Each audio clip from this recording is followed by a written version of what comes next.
बोला। राम के भाई भरत ने जैसे त्रिलोक मंडल हाथी को देखा और हाथी ने भरत को देखा और पूर्व के स्मरण आ गया। त्रिलोक मंडल हाथी पहले भरत का रिलेटिव था, अर्थात उसका पिता था। उसको देख करके ही जाति स्मरण हो गया और उसी समय त्रिलोक मंडल ने त्याग कर दिया, जो मंदोन्मत्त था, और जाग गया और अपने स्वभाव में आ गया कि मैंने पहले भी क्रोध किया था, इस वजह से मैं हाथी या मायाचारी की तो हाथी बना, और आज पुनः, और ये मेरा पुत्र था और ये क्या बना, अर्थात मेरा यानी कि मुनि बन करके समता भाव धारण करके ये आज मनुष्य कुल में जन्मा। ऐसा उसे फिर बोध हो गया। ये जाति स्मरण होते ही वह त्रिलोक मंडल हाथी शांत हो गया। जाति स्मरण अधिक से अधिक 7 भाव तक का रहता है याद। 2 भाव से लेकर के 7 भाव तक का याद रहता, 2 भाव का, 3 भाव का, 4 भाव का, 5 भाव का या 6 भाव का। जैसे वज्र जंग और श्रीमती की पर्याय में आहार दिया था और आदिनाथ जब 6 महीने तक आहार के लिए निकले, राजा श्रेयांश जो श्रीमती का जीव था 7 भाव पहले का, कितने भाव का, 7 भाव पहले का देखते ही और विधि पड़गाहन की विधि समझ ली और 6 महीने के बाद आदिनाथ को पड़गा लिया था। ये जाति स्मरण हुआ था। एक मुर्गा मुर्गी के लिए जिसने आटे की बलि चढ़ाई थी, उसको मुर्गा मुर्गी की पर्याय में जाति स्मरण हो गया था। जो श्रीलोचना और जयकुमार, इन्होंने कबूतर कबूतरनी की पर्याय में इनकी बहुत ज़्यादा घनिष्ठता थी और रतिवर और प्रभावती की पर्याय में इन्होंने कबूतर कबूतरनी को जोड़े को देखते ही इन्हें जाति स्मरण हो गया था, तो फिर दोनों का विवाह हुआ। तो इस प्रकार से जो गज कुमार मुनिराज जिनके ऊपर सिगड़ी रखी गई थी, तो उनके जो रखने वाले थे उन्हें जाति स्मरण हो गया था। या फिर जो सुकमाल मुनिराज थे उनकी जो भावज थी श्याली बन करके जाति स्मरण हुआ था, फिर खाया था। तो ऐसे जो पूर्व का देख करके, निमित्त देख करके अपन को याद आ जाना, उसका नाम जाति स्मरण है। तो ऐसी जाति स्मरण से भी सम्यक दर्शन की प्राप्ति होती है। ये लगभग मात्रा में देवगति में या तिर्यंच मनुष्य गति में और तिर्यंच गति में और नरक गति, चारों गतियों में सम्यक दर्शन होता है। जाति स्मरण के बाद है धर्म श्रवण, अर्थात प्रवचन आदि को सुनकर के भी आपके लिए सम्यक दर्शन की प्राप्ति होती है। और उसके बाद जाति स्मरण के बाद धर्म श्रवण के बाद जिन बिंब अर्थात मूर्तियों को देखकर भी सम्यक दर्शन की प्राप्ति होती है।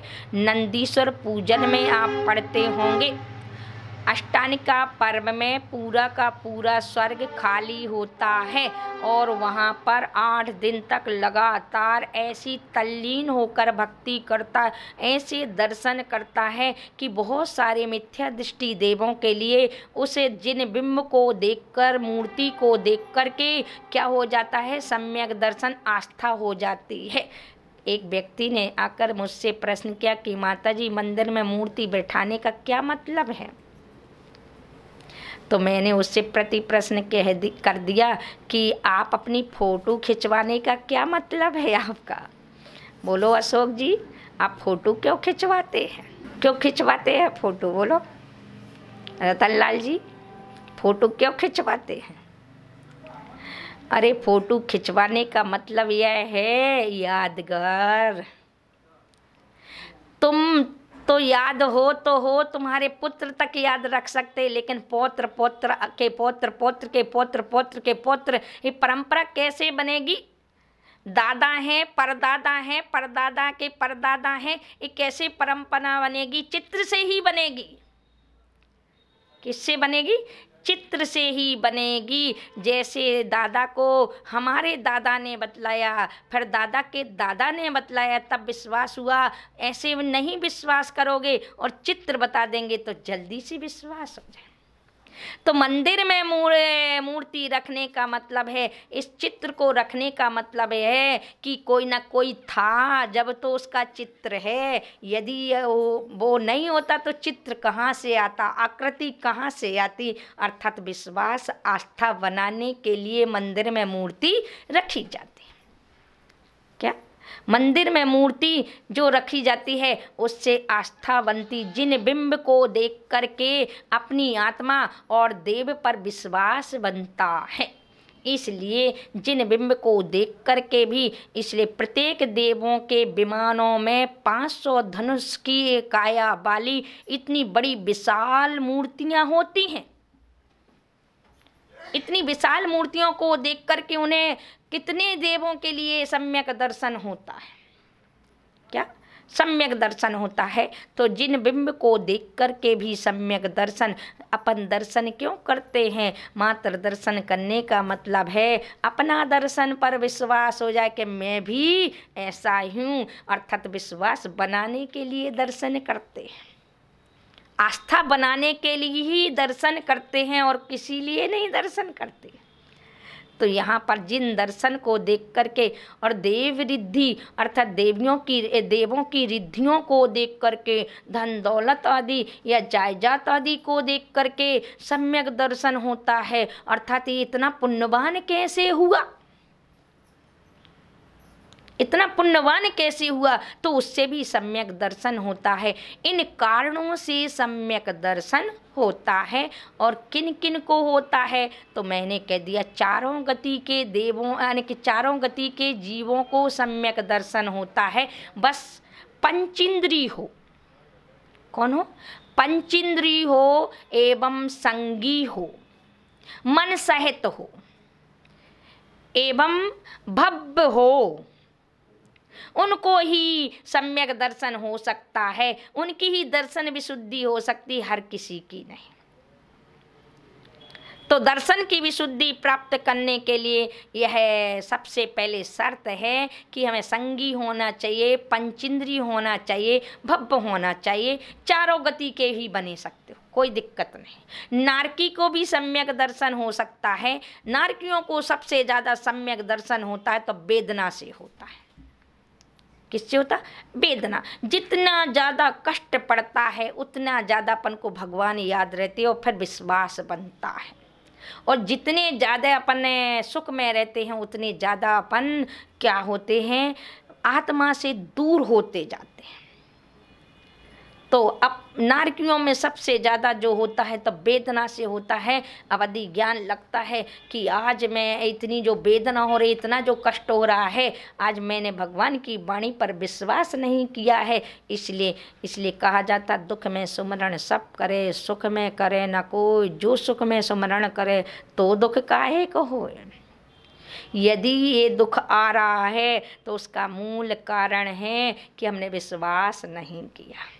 यदि विश्वास कर लेते तो शायद आपको समझ में आ जाती। तो अर्थात सम्यक दर्शन उपलब्ध यानी कि कारण क्या बनाता है? तो ये चार चीज़ें कारण बनाता है, या निसर्गज या अधिगमज रूप से तो चलते हैं। अधिगमज रूप से अपन धर्म श्रवण से उस सम्यक दर्शन को जाने कि सम्यक दर्शन क्या है या किसे कहते हैं। तो आचार्य भगवान ने अपने ज्ञान को 4 अनुयोगों में डाल दिया है। कितने अनुयोगों में? 4 अनुयोगों में। पहला अनुयोग है प्रथमानुयोग, दूसरा अनुयोग है चरणानुयोग, तीसरा अनुयोग है कर्णानुयोग और चौथा अनुयोग है द्रव्यानुयोग। इन 4 अनुयोगों में ये ज्ञान डल चुका है। अब उन अनुयोगों से 4 रूप से आचार्य भगवंत ने, क्योंकि जैन दर्शन स्यादवादमयी है। कैसा है? कथनचित हाँ तो कथनचित ना, अस्थि रूप से तो कभी नास्ति रूप से, सप्तभंगी रूप से समझाता है। सप्त सप्तभंगी रूप से, क्योंकि अपने में ही विरोधी दल है और अपने में ही सहयोगी दल है। अर्थात चिट्ट भी अपने पास है और पट्ट भी, रात भी अपने पास है और दिन भी अपने पास है, साता भी अपने पास है तो असाता भी अपने पास है। जो विरोधी चीजें हैं तो वो सब अपनी ही आत्मा में हैं, कहीं और नहीं। इसलिए वह सात रूप से समझाता है। तो अपन भी आज चलते हैं उसको समझने के लिए सप्तभंगी से नहीं, 4 अनुयोगों से समझेंगे। सम्यक दर्शन 4 अनुयोगों के द्वारा समझाया गया है। पहला अनुयोग अपन नीचे से देखते, चौथे अनुयोग से, अर्थात द्रव्यानुयोग। द्रव्यानुयोग में 2 भाग कर दिए गए, अध्यात्म और सिद्धांत। तो अध्यात्म की अपेक्षा से आचार्य भगवंत ने समझाया है कि पर द्रव्यन्यते भिन्न आपे में रुचि साम्यक ते भला है। ये दौलत राम जी ने 6 ढाला की लाइनों में कहा है कि पर द्रव्यन्यते भिन्न आप में रुचि सम्यक ते भला है। जो जीव द्रव्य है, द्रव्य 6 होती हैं, 6 द्रव्यों में 6 द्रव्यों को पहले समझें, अर्थात जीव, पुद्गल, धर्म, अधर्म, आकाश और काल। इन 6 द्रव्यों में जो जीव द्रव्य है वो मुख्य द्रव्य है, अलग है, निराली है, अनोखी है, अद्वितीय है, पुद्गल, धर्म, अधर्म, आकाश और काल से। इसलिए इस द्रव्य को पर भिन्नते, अर्थात पर द्रव्यों से भिन्न जानो। क्या जानो? भिन्न जानो, अलग जानो, अद्वितीय जानो। यही कार्य है। अर्थात आत्मा हर पदार्थों से अन्य है, ऐसा जानो। जलते भिन्न कमल जानो, जैसे जैसे जल में कमल खिला जरूर है लेकिन वो भिन्न है, उसी प्रकार से पुद्गल के अंदर अनादि संबंधे च, इस जीव ने अनादि काल से पुद्गल की संगति कर ली। क्या कर ली? पुद्गल की संगति कर ली। इसलिए वह क्या हो गया है, 2 चीज को मिलाने से पता नहीं चल रहा असली क्या और नकली क्या। जैसे कि आपको क्या करें, दही में शक्कर मिला दें तो श्रीखंड तो बन जाएगा, खाओगे तो स्वाद जरूर खट्टा मीठा आएगा, लेकिन यदि अनभिज्ञ हो तो पता नहीं आपको कि खट्टा स्वभाव किसका और मीठा स्वभाव किसका। जिसको ये मालूम है कि शक्कर का मीठा स्वभाव है और दही का खट्टा स्वभाव है वो तो जान लेगा, पकड़ लेगा। लेकिन जिसको मालूम नहीं है, बचपना है बुद्धि में, तो वह क्या दही को ही जो ऊपर दिखता है उसी को ही मीठा और खट्टा दोनों स्वभाव मान लेगा। दिखने वाली वस्तु को ही ऐसे ही हम आज ये शरीर दिखता है, पुद्गल दिखता है, तो हमने भी पुद्गल को अपना मान लिया। क्या मान लिया? पुद्गल को हमने अपना मान लिया, भूल गए, समझ में नहीं आया कि अपनी क्या चीज है। जैसे भोजन में सारी चीजें डली है, धनिया डली है, मिर्ची डली है, नमक डला है, तेल डला है, घी डला है, आदि आदि वस्तुएं डली हुई हैं, तो सारी वस्तु तो दिख जाती है लेकिन नमक घुल जाता है, नमक बस नहीं दिखता है। क्या? सारी चीजें तो दिख जाती हैं लेकिन नमक नहीं दिखता है क्योंकि घुल जाता है। लेकिन ये बताइए कि यदि आपके भोजन का स्वाद जो बता रहा है वो नमक ही बता रहा है कि नहीं? जीरे, धनिया, हल्दी आदि नहीं बता रहा है। यदि बता रहा है तो नमक बता रहा है कि नहीं? ऐसे ही आपके लिए जो चलना फिरना, उठना बैठना, खाना पीना आदि जो हो रहा है सब क्या है? इसके अंदर जो आत्मा है वही कर रहा है, वो स्वाद दिला रहा है। और यदि नहीं रहे तो क्या मुर्दा कर सकता है खाना पीना, उठना पहनना, चलना फिरना? कर सकता नहीं कर सकता है। पर हम क्या करते, शरीर की वस्तुओं पर तो विश्वास कर लेते हैं, लेकिन हम आत्मा की वस्तु को भूल जाते हैं। तो हमारा मिथ्या ऐसा ज्ञान चल रहा है कि तन उपजते उपजे जान, तन न सत्य आपे को न सेवान। तन के उपजने से हमने अपनी आत्मा को उपजना समझ लिया है, और तन के नसने से हमने अपनी आत्मा को नसना समझ लिया है। यही भेद भूल गए। दो वस्तु को मिलने से हमने भेद जो करना था वो भेद भूल गए। तो द्रव्यानि योग में से अध्यात्म कहता है, पर द्रव्य को भिन्न जान। क्या कर, पर द्रव्य को भिन्न जान। ये हमारी आत्मा नहीं है, ये तो पुद्गल है, और इस पुद्गल को पकड़ के मैं क्यों पूरा संसार में घूम रहा हूँ। आचार्य भगवंत कहते हैं, यदि इस संसार में भटकने के मूल कारण हैं तो वह मिथ्यात है। यदि मूल कारण है तो मिथ्यात सम शत्रु और कोई नहीं है। ऐसे मिथ्या दृग ज्ञान चरण, बसे भ्रमत भरत दुख जन्म मरण। ताते इनको तजिए सुजान, तन संक्षेप कहूँ बखान। संक्षेप से बखान कर रहे हैं, इनको तजना है। किनको, अर्थात मिथ्या ज्ञान, मिथ्या दर्शन, मिथ्या चारित्र को, क्योंकि ये ही जन्म मरण करा रहे हैं। यही 84 लाख गतियों, वो 84 लाख योनियों में भटका रहे हैं। तो इस भटकन से रुकना है तो पहले अपनी मूल स्वरूप आत्मा पर विश्वास करना है। ये अध्यात्म कहता है। क्या कहता है? ये अध्यात्म कहता है। तो हम क्या कर रहे, हमें सब पर विश्वास होता है, बीवी बच्चों पर विश्वास होता है, मकान महल पर विश्वास होता है, और शरीर पर विश्वास होता है, इंद्रियों पर विश्वास होता है, काले गोरे रंगों पर विश्वास होता है। यदि विश्वास नहीं होता है तो किस पर?